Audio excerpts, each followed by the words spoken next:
Hey everyone, and welcome to 1.21 Gigawatts. I am Peter, and that is Matt. We, of course, talk about movies on the show, new films, although this one's not as new as we sometimes Mhm. get to. We had a quiet week, so we thought we'd check out something we'd been meaning to, and that is a film that came out on Netflix last month. It's called Okja. So we'll start this off spoiler free as we typically do, and then somewhere in the middle we'll give you a warning about spoilers, and then we can go into it. So. Um, what is Okja? Okja is a film by Joon-ho Bong, who is a Korean director who has made a number of films. I've seen actually most of them, so Mm. I've got a good basis for comparison here with his other work. Um, Notably, he made Memories of Murder and a film called Mother, which are my two favourites of his. He also made Snowpiercer, which was his first English-speaking film, so a lot more people will be familiar with that. He also made The Host, which a lot of people are familiar with if you're into Korean cinema. So he's done a lot of notable things. Like he's a name. He's a name these days. So it's kind of a weird half and half movie where some of the characters are Korean. Some of it takes place in Korea, Mhm. South Korea specifically, and so you've got these characters, and it's basically about a new genetically modified super pig, which food's running out, so this company decides to make these super pigs, and sends them out to all these farmers around the world to take care of them for 10 years until they're grown full size. Mostly as a publicity stunt to show that they're all being taken care of to the public and it's Mhm. not just inhumane and all the rest of it. And so the main bulk of the film, though, is our main super pig, Okja, that's her name, and a little girl named Mija, who's Korean, and she and Okja have bonded. They're like family. Like they hang out together. They go in the forest together and they hunt together. They pick food. Well, not hunt, but they pick food together. They get fruit. They go swimming together. They are very very sweet. Very you see this relationship kind of like over the first like chunk of the movie. But of course, this 10-year sort of time runs out, and the company comes calling for their super pig to show off and presumably then cut up and sell off in packets Which, of which food. that's my whole thing. I get that it was a publicity angle and Hmm. stuff, but like, seemed a long way to go if you're just gonna serve him up all his food. You know, It, like it, well, I'll get to that. You're kind of jumping ahead a little bit because I usually ask the question, Matt, if you enjoyed it, and you're playing your hand a little bit because you don't know. that's a little. But I liked all that stuff in the beginning, like them in the forest, and it felt like not a Disney movie, but like just a wholesome, like kid and their animal running around and Hmm. so, and I like that, and the way that he shot everything. Sometimes I forgot it was just a purely CG creature, but not in the way like in apes because it's photorealistic. It just Yeah, it felt the CG's not that good. yeah It's pretty good. It's not amazing. There are times when it does feel just not quite right, but it's mostly pretty decent. yeah, but it felt like a real creature, and I feel like that goes a long way. Yeah, the way it acted, its mannerisms, Mhm. the way it like reacts to certain things, definitely an intelligent creature. Yeah. It figures things out. Like it problem solves something quite early on. That it shows that it cares about Mija. It's a Hmm. two-way relationship. It's not just one sided where she's like obsessed with her pet. It's like a two-way Right. thing. They're Um, it, partners. and it shows that she can problem solve. So that's pretty cool. So yeah, it really sets her up, and yeah, so this was a movie that I was sort of going into thinking, oh, this is potentially going to be one of these movies where I'm going to be terrified of what's going to happen to Okja for a Hmm. long part of the runtime, and to a point that is kind of what happens is you end up sort of worrying about, oh, are they going to, the mean business people going to cut them up and sell them and eat them and whatever else, but I will say I liked the movie. I did like it overall. I thought there was a lot of really good sections of the movie that I really enjoyed. I do. What's funny though is that, and I've noticed this trend with this director, outside of those two movies that I said were my favourites of his, which were Memories of Hmm. Murder and Mother, um, a lot of his films have this thing where they're pretty good to a point, but there's just something quite just missing that stops him from being great. And I think that stays true for here, because there's a lot of things in this I really liked. I think Mija's a fantastic character. She was cracking me up. Basically, once Okja is taken, and that becomes the plot of the movie, is her trying to get him back, she turns into this strong-headed little Steven Seagal action hero. She does things I was never expecting a kid to be doing in this movie. Yeah, because you see her just traversing through the forest and picking up fruit and fish and whatnot. Yeah, and I don't want to spoil it, but when she gets to the city and she starts doing stuff, it's like, holy, did they get Van Damme to like come in and play this kid? Like, it's I also liked her relationship with her grandfather, because when she starts to get upset because they're coming to take to Okja, like they knew, like Grandpa knew when he took on this creature in 10 years, but she doesn't, because this is like her partner. Their whole reaction or conversation and his reaction to it, I really liked, because she acts like a kid, and he kind of knew this is how she would react. So, yeah, you know, but obviously he underestimated just how strongly she felt on this matter. Exactly. Not that she was going to take it upon herself to be a one-woman rescue team. So I thought that was pretty great. There's a moment in the middle of the movie that made me think of you with her. Why? But they try to get her to take a photo, and she just snaps something in half, and I just thought of you. I feel like a Matt thing to do. But so I really like her character. I like her relationship with Okja, and I like.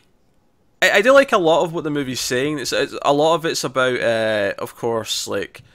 And obviously, there's the on the surface reading of this movie where you're talking about, is it about being a vegetarian and not the mass production of animals and how they're treated and all that. There is definitely stuff of that in there, but I think on top of that, what it's really about is the illusion above that, where it's like, okay, people don't want to know what's actually happening, so they get sold the lie, and I feel like that's what the movie's really about. It's about disguising what's really happening. Yeah, and that's so. I started watching this solo this morning, and my wife came downstairs, and watching the Silver Breakfast. That was a bit of a mistake. I didn't realize it was going to that point. Depends what you were having, I suppose. If you were sitting eating cereal, not that bad. No, but having sausage and eggs is kind of. And I get that, and I know where food comes from, and when we shop, we do try to keep that in mind. We don't buy from certain brands because how they treat animals, but at the end of the day, food comes from somewhere, and I feel like in our culture we've kind of forgotten that with the mass production, and so that part didn't bother me as much as it was the corporate stuff. I liked what he had to say there. About, it was the putting the image over it to like trick people to say no, everything's okay, this is what's happening, this is what's going on. And there's a really subtle thing actually. It's when Mija gets to the lobby of the building, she's trying to get Okja back, and there's a great thing when she's running through there, she knocks over a plant, and the plant's actually, when it falls over, you see it's actually hooked in to like a cable. It's fake. And that was just like a really subtle thing, that even the plant in the lobby of the company is just an illusion. It's not a real thing. And I thought that was a big thing in the movie, was the image that's put out there, and all the secrecy and what's really going on, and the stuff that people don't even want to know about. And when you actually see kind of how they do all this stuff, and it does feel kind of horrific, because they've given us one of the super pigs. They've given us this character that we do care about, who does have a connection to someone. And obviously, I think a big thing for me though is that these super pigs aren't just super in the sense that they're big and have a lot of meat. Is that they're much smarter. Okja's a smart creature. We see it in problem solving, just the way she reacts and thinks about people. Correct me if I'm wrong, but I don't think actual pigs form attachments to people the same way that Okja does. Not in the same way, but it's close. They've done studies that pigs have the equivalent intelligence of a 3-year-old child. Okay. At the same time, though, when you're raising pigs, you don't get attachment to them. Like, so if you bring a pig into the house, like keep it like a pet, then yeah, you can treat it like a dog or a cat, and it'll learn from you. But they're also creatures that, when they get back out to the wild, they turn feral really quick. They start growing tusks like a boar, and get wild real fast. So it's this weird baseline that they'll react, they'll put out what you put into them, you know? So, and they're also very tasty, which is, it's a weird, you know, double-edged sword there. Well, yeah, I mean, that's kind of how the movie starts. The movie starts with basically Tilda Swinton's character like making her pitch like 10 years ago. She's like making this pitch to the press as to what they're doing here, and she ends it with like, yeah, all this, yeah, we have to make, you know, this happy upbringing, everything's done by the book, it's all very pleasant, and then it's like, no, and we also need to make sure they taste good, and she even drops an F-bomb when she says it, and it's just, this like, what's a crack in the veneer? Yeah, it's like, yeah, we're presenting you all this, like, this presentation, these lies. We've got Jake Gyllenhaal as this, you know, I don't even know what you call it, TV personality who does animal he's programs. He's a wildlife host. Like, yeah, and he's like, you know, hamming up something awful in this in a good way. Like, he's intentionally being this sleazeball who's just there's a part towards the end where they're doing a big presentation, and there's a part of the stage that lifts up. And if you watch him, he's standing on it, almost like he forgot there's a part of the stage, and then he just plays it off. And I was like, was that supposed to happen, or was that strictly Gyllenhaal getting into character? But I think he's underrated as an actor, I think. He's very good. I mean, obviously, this is very much a small performance for him. This is not Nightcrawler where he's acting circles around people. This is just, he's having a little bit of fun. This is a little goofy performance that he got to do for, you know, probably, you know, he worked maybe a week on this movie, got all these scenes in. And when you first see him, he's all out of breath and sweaty from hiking up that mountain, and it's like, well, wait a minute, dude, you're a wildlife guy. Like, this should be your bag. But right away, again, the illusion of what he puts out there, but what he really is. That was a big theme throughout this movie, and staying true to, like, actually being real and not being phony. Because when we meet the other characters, Paul Dano's group, like, and their big thing is like, no, we don't want to be phony, we want to be truthful and always be on the up and up. And when someone breaks that, it gets heated, and I think that's their big thing is the opposition in the movies. They don't want to be phony; they want to actually do what they're saying they're doing and be what they say they are. And I think that's actually a bigger theme in the film than just because obviously, you could look at this and go, it's vegetarian propaganda, and I think the ending kind of played like that for me a little bit. Like, that's my biggest problem. Not to jump ahead, was the ending and You're still spoiler free, by the way, before you. Yeah. But how it becomes a propaganda, I feel like all the goodwill that he built getting up there, because the emotion's there. My problem's not with the emotion; it's the execution. Yeah, the emotion's there. The ideas are there. I also, honestly, my biggest problem though with the third act is actually that. The end of the first act, like sort of the end of the first act and into Act 2, when when Okja's taken and she really sort of becomes a little action hero, there's some really good, impressive action sequences and chase sequences, and I was like, oh man! And for the rest of the movie, I was kind of waiting for like, right, I want her to get to Okja, and I want things to get nuts. Like I was expecting some big action sort of set piece for the third act, and it never came. It was like it was almost like after the stuff at the end of Act 1, start of Act 2. It just never had any interest in going back down that path, and I thought that was weird. Like I felt kind of, and I get that it's going for this downbeat kind of. I get the point here actually, because it does. Instead of doing that, it kind of like gets more realistic, I guess, as it goes on, because it becomes more cold and sterile. And even that the resolution to the end is as much as it has the outcome that maybe some people want, it still has this sterile coldness to it, where it's just okay, sure, whatever. Yeah. Things are fine, but they're not fine. Yeah.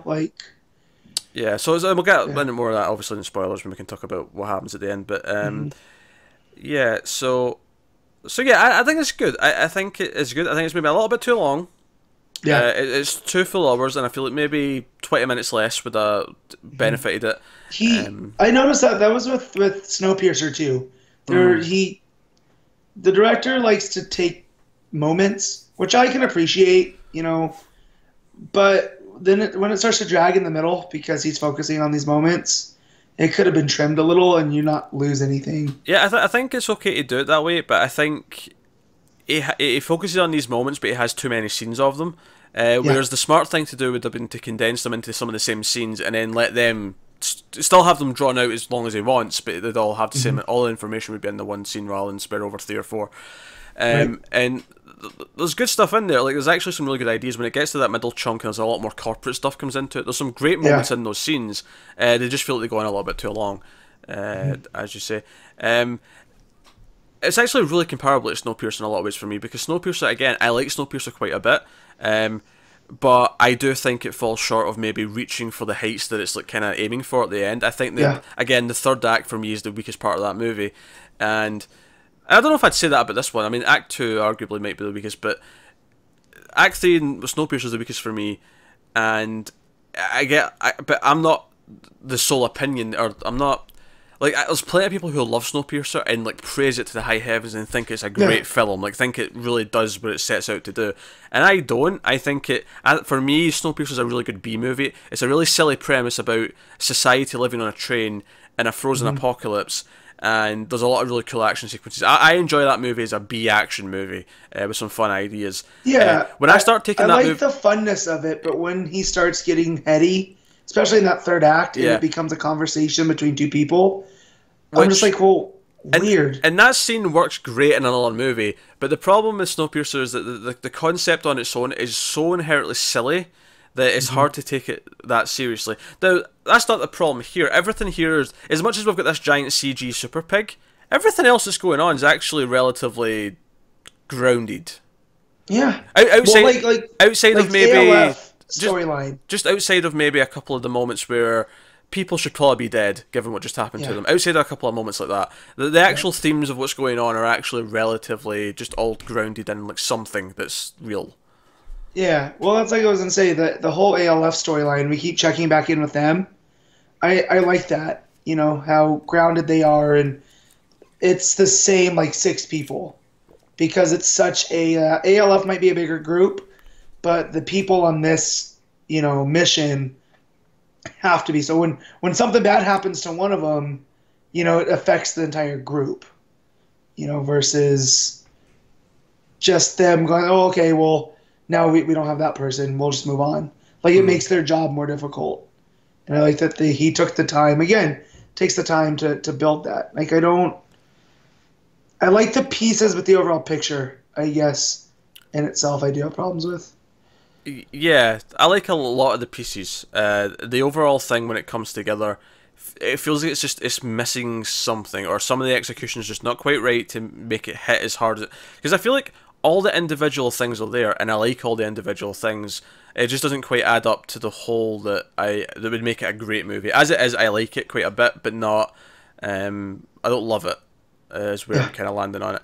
So I think we'll go to spoilers now. So full spoilers from this point on for Okja, so we can get into the things we're talking about. So by far, because I like the opening like 20-30 minutes when it's, you know, her in the forest with Okja and they're setting up the relationship. That stuff was good. I thought it was maybe lacking some music. Like it felt a little bit. I don't know. Like it had this weird tone to it because there was no like music sort of building to it, but. Where the movie really picked up for me though is when Okja was taken, and she immediately is like, "Screw you! I'm going to get him back, or get her back." Sorry, and she's just like, you know, empties her piggy bank. She's grabbing her like her you know, her pouch with all her tools in it and whatever else, and she runs off, and she's like sliding down the hills, like and she's like all of a sudden, and that's just like a tease of what's to come. Like when she gets to the city. Like, there's the moment, the exact moment where I'm like, okay, I love this little girl. She's a badass. It's when she's in the reception office and no one's like talking to her and they're all ignoring her, and she just starts to back up, and I'm like, she's not going to try and break through that glass, is she? And she does. She backs up. Well, that's the thing. Is she makes this big run, and she like jumps into the glass, and it just like bounces. She just bounces back. She bounces off of it. Yeah, and it's wobbling. And I thought, okay, obviously that wasn't going to work. And then the receptionist comes back out, and it's still wobbling as if it's like getting to that fever pitch. And then it breaks, and I'm like, oh man, she actually did it. And then she's like running around the building, and they're trying to like catch. And then when she gets to the truck that's got Okja in it, and it's transporting them to the airport to be taken to the US. and she's like hanging off the back of the truck. She's on top of the truck. She runs off and jumps off the overpass onto the top of the truck. Yeah, she's full on action hero. It is insane. Yeah. And at this point, I'm like, all right, I'm digging this. I'm digging this insane side to this movie. It's doing stuff for me. And that's when the ALF came in, and that they're basically obviously activist group who kind of like they wear balaclavas and they're sort of doing these siege things where they're trying to like interfere with like the companies doing stuff to animals. But as they point out as they're doing it, and this was a really funny idea to me, is that they're kind of friendly terrorists where they say, but they don't hurt anyone. They make sure they don't hurt anyone, and they repeatedly tell them, "We're not going to hurt you. Like seriously, we don't want to do anything bad." And they actually have weapons that are all kind of safe, like. Yeah. At first I thought one of them had a gun, but it's actually like a little like fire extinguisher. It just like shoots out like vapor at someone. Yeah, it's just, that's all it is. So it's this idea of this, which goes along with their mission. You know, because you can't hurt somebody because they're hurting somebody. You know what I mean? Like yeah. You gotta go above, and that's I didn't realize Paul Dano was in this until he took off his hood. See, I knew he was in this, and as soon as he came on with the balaclava, I knew it was him. I could tell just from the little bits. I could recognize the voice, but I was like, who is that? And same with Lily Collins. It was like, I know I've seen her before, but I wasn't quite sure where from. So those are nice surprises, because I went into this basically not completely blind. Like, I knew what it was kind of about, but what was Lily Collins? Went to places I wasn't expecting. What was Lily Collins in before? She was in Mirror Mirror. She's been, in small movies. Oh, okay. That I've seen here and there. Yeah, she just has a very recognizable face. Okay, I didn't know her. Obviously, Glenn from The Walking Dead's also on here. That was another one that I was like, how do I know him? And when I pulled up the actor, I was like, oh yeah, he's Walking Dead, which I don't watch. So, but I've seen him all over the like promotional stuff. Yeah, so Netflix not skimping on a reasonable cast to fill out the movie. No. And the driver too, during that scene where she's on the roof, and the guy that works for the company is like, "Are we gonna make that bridge?" And the driver's like, "Oh yeah, we're fine." And then just his whole flippancy, it kills me when bad stuff starts going on. Yeah, he just doesn't care. He's just like, well, it's the company's problem. It's not my exactly. thing. Who cares? They'll fix the truck. He's like, yeah, I have a corporate driver's license, but I don't have workers' comp. So he stops because he's not going to get himself hurt. And yeah, in fact, I liked him. I'll tell you this: there's a moment where I audibly gasped. It's after that moment. They're in the tunnel, and Mija's like still hanging in the back of the truck. She eventually like the other truck rams into them or whatever, and she gets knocked off. And it's going so fast, I audibly gasped. I thought she was dead. I thought this was about to go super dark. And she's okay, and that's where I'm saying, okay, this is the action movie part where they're just, she should probably be dead, or at least paralyzed after that. But she was okay. Well, and then the ALF guys jump off into the water from the bridge. Yeah. From a moving vehicle, and I was like, oh yeah, action movie. It's cool. Like, don't forget that water's like concrete from that level. Yeah, but even like the idea that Glenn, who's translating because Mija can't speak English, and they asked like for her permission to like let Okja kind of almost go undercover into the lab so they can like put a camera on him and like monitor what's going on in there so they can like expose what's happening. And she actually didn't say yes. She says no, I want to go back to the mountains with Okja, but Glenn, I'm saying Glenn because that's who he is in Walking Dead, but he actually lies and says no. She agrees. Like he just pretends that's what she said. And again, that ties into this theme of what's actually being said and shown, and what's being like what the illusion of it is. And I like that. The whole facade on top of things. Even Tilda Swinton thing. She's playing twin sisters, and the idea of this more evil sister who's cold and everyone hates isn't in charge of the company anymore. It's this new one. But the new one is the one who's trying to like, let's pretend everything's okay. Let's give the public a nice image. Yeah. And and where her sister's just like, I don't care what the public image is. We're here to make money. We're not here for feelings and hugs. Yeah, and but again, I thought Swinton was good playing that because she does both very well. But again, that ties into the themes because the nicer sister, quote unquote, is still trying to achieve that goal. She just wants to have this facade on top of it, and I think that's really what the movie's really getting at here, is this idea of like not knowing what's behind it, because maybe you don't want to know what's behind it. Maybe you want the illusion. Right. So no, I thought that was a big thing.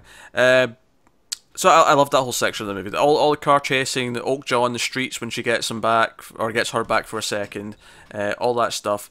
Really fun. Then it gets to the corporate stuff, and I still kind of like this stuff because the whole idea here is that they're going to perverse what we've just seen, because they have this idea, let's bring the girl in, because it's all over YouTube. Like there's footage of like security guards grabbing this little girl and carrying her off as she's trying to like kick and fight her way back to Okja. And she's like, oh, let's bring her to New York. Let's have her, and we'll use this as publicity. We'll reunite them on camera. It'll be this, and she's perverting it. She is taking what actually happened and turning it into her weird facade, her cover into story. a story. Yeah. And it feels like super like gross, and you're like, ugh, like stop it. My favorite part of that scene though is that she's like, oh, she'll be the new face of the company. And at the start of the movie, they introduced Jake Gyllenhaal's character as the face of the company, and when she says that, he's not in the room. He's like in another room, like behind a couple of glass windows, and you just see him like get up in the background, and you can't really make out it's him quite yet. And he just walks in, and just the look in his face, and you can tell that he's upset that he's been replaced by a little girl, and that was cracking me up. So I thought it was fine. But no, so all that stuff was good, but it does lose a little bit of steam here in this middle portion of the movie. Yeah. And then the whole ending where what you think is going to happen? They set up this heist kind of thing, this big unveiling where they're going to have Okja and Mija reunited on stage in front of a crowd, and basically, Paul Dano's character and his group have all set up that they're going to rescue him or rescue her. So I keep saying him for Okja. I assumed it was a male for some reason until they started mentioning it was a her, and in my head I'm just still referring back to it. But so. And you think, okay, right, so there's going to be this big heist scene, and we're going to get this big last action scene of, like, her. And I thought the movie was going to end here. I thought it was going to be the big climax. And, but Okja, something's not quite right, because let's not gloss over the fact that we essentially had the Okja rape scene before this, when she's taken into the lab. Jake Gyllenhaal, who's drunk, brings in a male super pig, and we just see the reactions of some of the characters watching on the screens. And it's very disturbing, because we know she's an intelligent animal. She's a very intelligent creature, and kind of like what you were talking about earlier about how pigs changing their, going wild again very quickly. When Okja's unveiled here at the end in front of the crowd, she's like, she doesn't hug Mija like she has been. She's kind of angry. She's like bloodshot in her eyes. She's kind of rabid almost, and she's been mistreated, and that's. So, and that's here's my problem is so she's the best, right? They put 26 out, and we're gonna raise them all in different places, and it's all about animal welfare, and then you're gonna bring them back, and you're gonna basically torture them, and so what was the point of sending the 26 out besides? It was public image. Like, yeah, but even in the public image, like. And to be fair, the torturing wasn't condoned. That was Gyllenhaal characters going. That was him going rogue. He was ordered not to do any harm to her. Yeah. But like they still took pieces of them, right? And taste tested. No, but again, that was him going off book. Oh, see, I didn't realize he was going off book because Because he had that whole thing where he's sitting there drunk and he says, "Oh, I've been ordered not to do anything that'll show at least." And then he like grabs his device. I got the feeling anyway that he was going off book. He was doing this out of spite. Because I mean, then I thought because when we get to the end and they're all at the factory farm, and they're getting ready to process him. Because that was different, of course, because that was the sister took over and she changed the plan. She was like, "No, let's just kill them all." Remember she said that? She was because I know that, I thought that was the good sister Lucy. I thought that was her plan also. Oh no. I think she had said that they're delicious. That's why. Well, yeah, but that's all the ones they've got. Like these 26 they sent out aren't like that's not all of them. They've got thousands of them in this like slaughterhouse ready to go. But you see at the end, these 26 are for the public image that these are all being taken care of, and this is what's happening. And that's what I mean about the public image. So you're doing it for the public image, even if you're being a shady corporate structure. Do you think you want to keep at least some of those 26 alive? Well, I think Matt, they were going to keep them alive. Okay. I think you've misunderstood this. They were never going to kill. They were never going to kill at least the winner. I don't know about the rest of the 25. Maybe they were going to kill them, but I don't think Okja was originally actually in danger of that happening. Okay. At least not right away. Maybe later when like everything's died down and no one's paying attention. Sure. So that was my big problem. Is it didn't seem that like even if you're being a shady corporation and you're gonna backhand all this stuff, like to make a big publicity, you know, that'd be like SeaWorld being like, yeah, because dine on Shamu. That was the whole you know? point, though, is when the other sister took over after this all went to shit. Like the guy even says to her, "Do you even want a Gus from Breaking Bad, actually, Right. who's in this movie as well?" Like they ask her like, "Oh, even the winner? Like, are we even killing him?" Yeah. It's like, yeah, everyone, not an exception. That was a change. That was like a change in the Okay. plan. She altered it at that exact moment in the movie. So that was a whole thing. So we end the movie with this scene where Mija's trying to get into the slaughterhouse essentially as Okja's on the assembly line going in to be killed with the whole gun, and Yeah.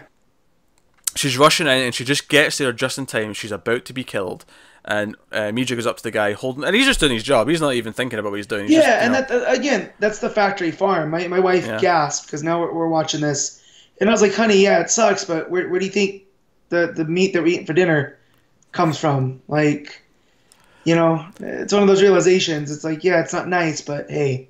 Yeah, well, but it's and even worse here though because we've seen how intelligent these creatures are. They've been bred purely for meat, but they're actually quite smart. And it's like, we're crossing a line here. There's a reason why we don't eat certain animals. That's all I'm saying. Yeah, there's a reason for I get it. you. But so yeah, it's this whole thing, and she pulls out a photograph. Mija pulls out this photograph of her hugging a little Okja when she was younger. Maybe. And the guy who holding the gun sort of pauses, and that's when Tilda Swinton, the evil sister, comes in, and she's like, "Yeah, I don't care if you're attached, kill it. Why is it not dead yet?" It's our product, like yeah. We, and that's the other thing that drove me nuts, and I know that's the point, is you're just gonna treat these creatures like they're a product and they're not actual living, breathing. But they actually are. Like that's kind of how it works. No, I know, and it goes into the corporate. When you can start patenting genetic modifications, and you can start owning certain strains of grain and whatnot, like so it starts to get a little bit dangerous. It does, especially with animals, because the once they start being smart enough, it's like, okay, at what point have you just made your own race of slaves, basically? Right. Like when does it cross that line? It's like the ethics of cloning too, because we find out here that they're not exactly natural creatures that they just came across. They're kind of the product of mutation. Oh yeah, because of this company. Yeah, they're completely science. Like they claim they found some one in Chile, but they didn't. We find out later that's all a lie. Like because we also find out that the reason that the good sister, I'm using quotes here, took over is because the one sister had overseen toxic dumping into a lake, and the lake exploded. The only lake that's ever exploded. Yeah. So you kind of get the point that they're trying to make the best of this situation that it's like Jurassic Park. You're too busy seeing if you could, you never thought if you should. And now this is how they're dealing with the if you should. We're going to have mass produced meat and whatnot. But yeah, it's a slippery slope. And I kind of like that Tilda Swinton, the evil sister, was just kind of strict to business. If these feelings are what led to this, now we're going to go without feelings and we're going to fix the problem. I like how she was that distinct from her sister. And of course, one of the things that was set up early on in the movie is that Mija's grandfather, again, completely ill-equipped when she decides to just leave. He can't even stop her. Like, she's still quite young. You can make a go of this. But anyway, so he gave her this gold pig thing. That's just a solid gold pig. It was like, like they wouldn't sell me Okja because and I thought he was even lying that he'd even tried, but it seems that he did try and they just said no. So he used the money and he bought her this gold pig instead. Because in their culture, that's how elders would pay for, when the family got married, that was kind of a dowry. You would give this pig or a golden pig. Yeah, so Mija whips out the golden pig and says, I want to buy Okja. I want to buy Okja right now, alive.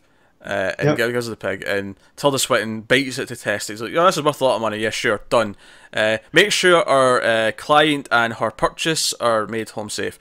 And but as they're leaving, we get this thing. It's almost like they're walking out of a concentration camp, but all the other creatures, all the other super pigs, are all to the point where like a mother like pushes like the electric fence. They hurt themselves holding up the fence cable so the baby super pig can get out. And just as the guard's about to turn around, there's this little sweet moment where Okja puts it in its mouth because we've seen that she can do that. That was a great shot when Jake Gyllenhaal first shows up, where Mija is like, I think she's brushing Okja's teeth, but she's basically right in the mouth, and her legs are just hanging out. Yeah, and they call these things super pigs, but they're really like a hippo, kinda. Yeah. With floppy ears. Hippo elephant kinda with like the playfulness of a dog. That's my description of these creatures. Just in case somehow you've made it this far and you haven't seen the movie or know what Okja looks like, so yeah, she's got this big massive mouth that we've seen can hold at least, Mija. So that was a nice little touch that they get the baby out. Right under the nose of the guards. Yeah, but it's super sad because you're leaving all these, and it looks like they're all like terrified of dying, and they're kind of realizing this is what's there for them. And at the end, we're back in the mountains with their grandfather, and we see, little baby super pigs having fun, jumping in the water, and they come home for dinner, and we just sit there. The final shot is them all, just sitting there in silence having dinner, and me just happy, but there is this kind of bittersweetness to it where, okay, I got what I wanted. But I've seen how things. It's not so much as a cost. Like I don't think she's lost anything necessarily in getting Okja back. But it's more just that she's seen all the screwed up things that are going on now, and how many other people, how many creatures like Okja are out there and are just being killed. Right. She got hers back, but how many of other innocent lives of super pigs are at stake? And it has this real bittersweet ending to it, where it's like, okay, I saved the one, and technically two. You saved the baby as well, but I got my Okja back. But what about all the other Okjas? Like, right? And it's just kind of bittersweetness. It's this double-edged sword at the end, where it's like, okay, we kind of won, but the war's very much still kind of lost if you see it that way. Yep. So, did you watch the post-credit scene? I did get to the post-credit scene, which did show that Paul Dano and co are still very much at it. Fun scene in a bus with the guy, the driver from Korea, who was like, didn't care about anything, has joined up with this team. Well, he gave them their new motto, that the company, it's like Mirando is fucked. Yeah.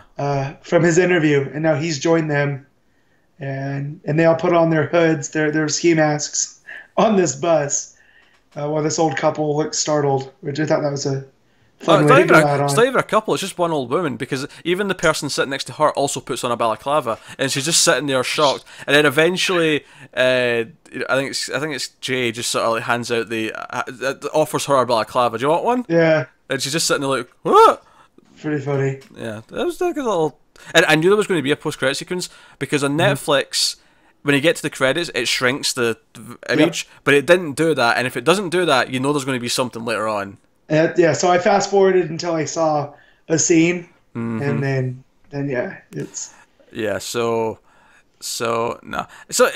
I said a lot of good things there. I think there's a lot of good story ideas in there. I think there's a lot of good scenes in there. I love all the action stuff.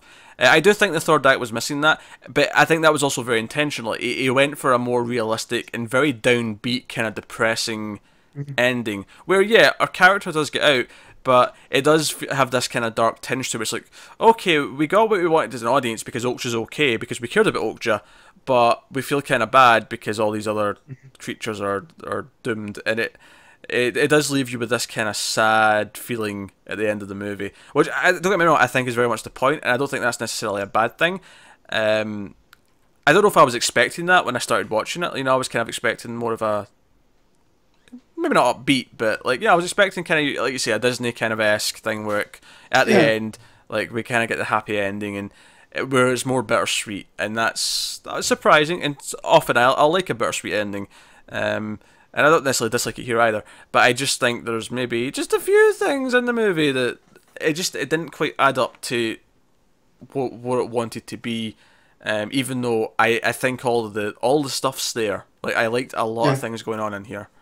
That said though, I don't want to sound too negative. Like I say, I feel like I've praised most of what I like about it more than I have anything else.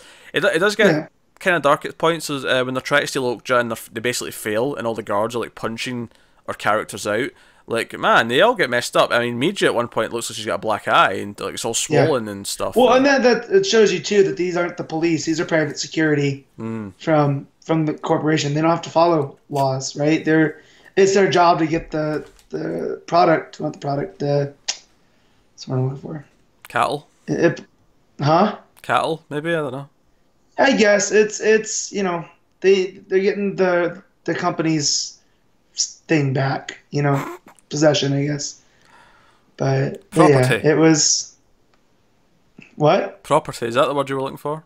I guess property, but I didn't want to be so like that seems so cold. But I guess yeah, it's because my brain doesn't think about that. I don't think about animals as property, I like know, I agree.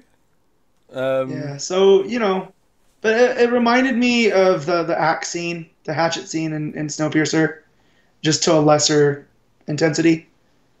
Like the way that it was shot, Yeah, I can with the see that. slow-mo and the visceralness to it. So It was interesting seeing Paul Dano play a sympathetic character. I'm so used to not liking him. Not because I dislike Paul Dano, just because he usually plays a slimy little villain. exactly, yeah. Just what was the movie with him and Hugh Jackman, where you just look at him, Prisoners. You just see him in the trailer, and he's a creepy Prisoners. guy. What else was in? He was like an awful There Will person. Be Blood. He plays a dual character. One of them's super nasty. 12 Years a Slave. He was Oh, that's right, in he was a in that. movie full of bad people. He's pretty bad. Yeah, he stuck out in a movie full of slavers. He stuck out as being especially bad. Maybe not as much as Michael Fassbender's character, admittedly, but like Yeah. still quite Yeah, bad. he's the heavy. So It's- no, I think it's a good movie. I think it's worth watching. If you like the idea of the movie, I think it's definitely worth checking out. I do think it falls just short of what it's trying to achieve, which is a shame. But a lot of the individual stuff works quite well. It just loses a little bit of I agree steam there. at a couple of moments, a couple of sections of the movie. Loses a bit of steam, and just like if the third act didn't feel like it. Like, I knew what it was doing. I understand what it's doing. I respect what it was doing. It just didn't feel like it quite fit onto the movie that I'd had so far. I was expecting more of a triumphant thing. And I get that, denying me that as an audience member is kind of the point, and that's making the point that the film wants to make. And that's good. I do actually respect that a lot. It's just in this particular case, I guess it just wasn't something I was expecting from this, or what I was looking for, and it's left me feeling a little bit just like, oh, okay, that's where you went with it, that's fine, rather than being enthusiastic and like, well, there's other movies where if it did the bittersweet thing and subverted my expectations, I'd have been like, oh yeah, like that challenged me, that did this, that did that, whereas here I'm like, but I wanted my triumphant ending with like Mija riding Okja down to the sunset, like part of me wanted that. And it's, but I get why it did that. I really do. So, but no, good. Not quite great. So, Matt, do you want to rate this? Let's do ratings out of 10.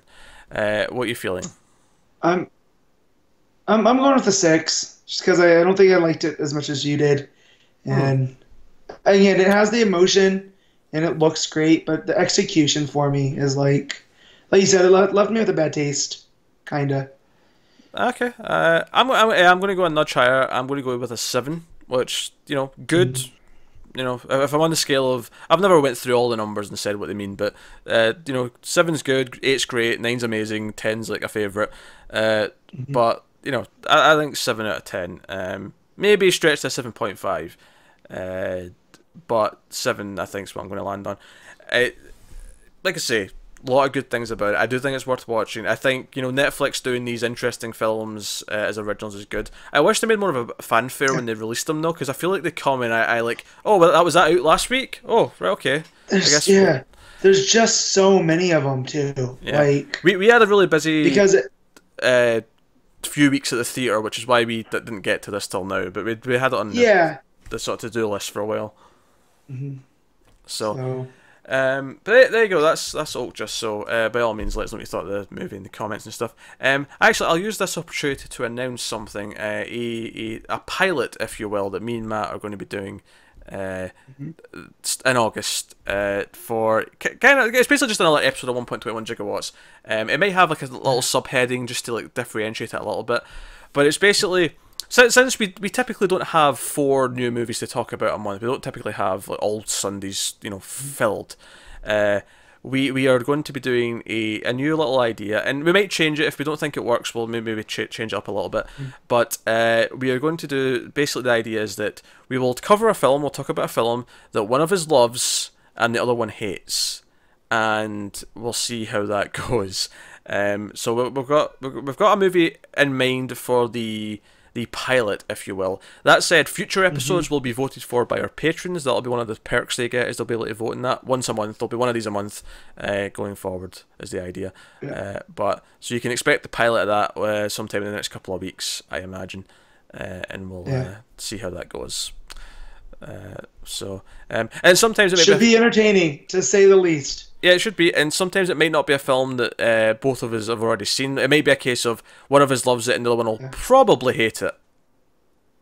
And if they don't hate it, then that leads to a whole lot of things. Like, okay, why didn't you hate that? I'd expected you to have hate that. So. Yeah, exactly. I think it opens up more to conversation because when we review things, we can talk about it, but it's usually just like what we just did here, where we kind of plot out the movie and talk about stuff that worked and didn't work. Here is very much the like best case scenario. How the hell do you like that and why? And then just kind of having a conversation over it. Me and Pete argue offline all the time. You almost threw everything we ever do on this channel under the bus. Oh, that's all shit. But this is a good idea because we actually fight on this. No, because I feel I said almost, not quite, but I felt you almost went there.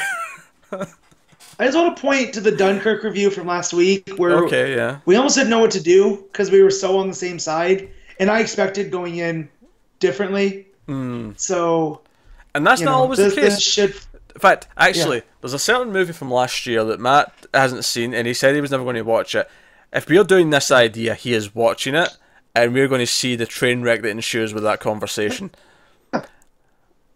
Because I will come swinging. That's where this comes from. Yes, I will come swinging to There won't always be ones that I love and Matt hates, though. We'll definitely flip it and see where we can land the other way around as well. But that's a thing that's coming. So look forward to that. But that is us. That is this episode of 1.21 Gigawatts. So let us know what you think of Okja in the comments below. Like, subscribe, all that stuff. Get us on Twitter at mailed_fuzz for channel updates. If you want to support the channel, as mentioned, you can go over to patreon.com/mailfuzztv. Check out some of the bonuses over there.